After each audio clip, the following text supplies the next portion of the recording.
day mga Kabayan Techers, this is your The Kabayan Tech. Today we're going to have like a very short video. This is in regards with the important display message.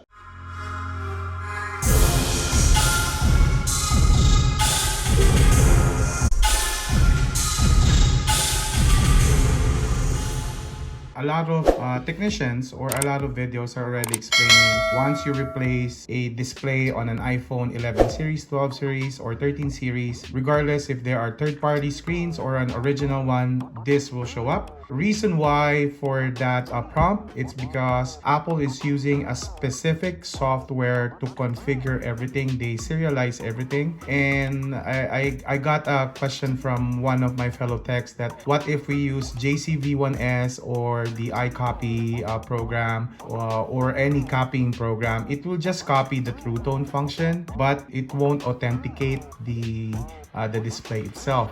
It's because on iPhone 11 and above, there is a chip at the back of the display that authenticates the serial number.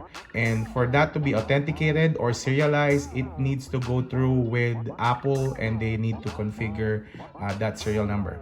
Apple doesn't do the reprogramming. You need to do the full replacement through them. So I have here an example. So I have a client that they have a cracked screen for an 11. So I replaced their display. If you have an iOS 14.8, this won't show up. If you have iOS 15 and 15.1, this will show up on the lock screen too, and it will go away after 4 days. For iOS 15.2 and 15.2.1, which is the latest, as soon as you open the phone at the first time after you replace the screen, this will show up. You just have to click on OK. This goes away, and then you might notice on the settings part, it will show you an important display message.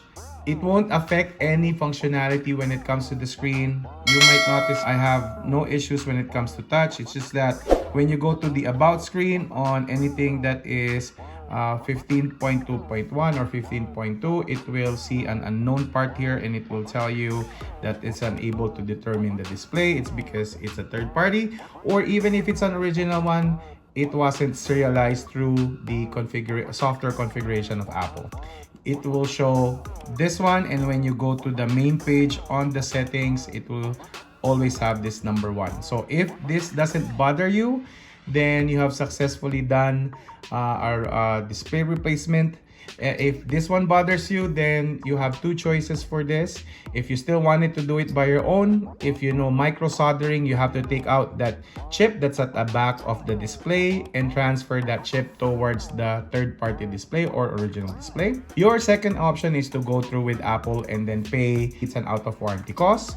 If you have Apple Care, then that would be better and it will save you for the cost. And that's it mga Kabayan Techers. Kindly hit the subscribe and hit the bell button. Again, if you have any questions or suggestions for me to do some videos, just write them down below. Thank you very much and have a good day.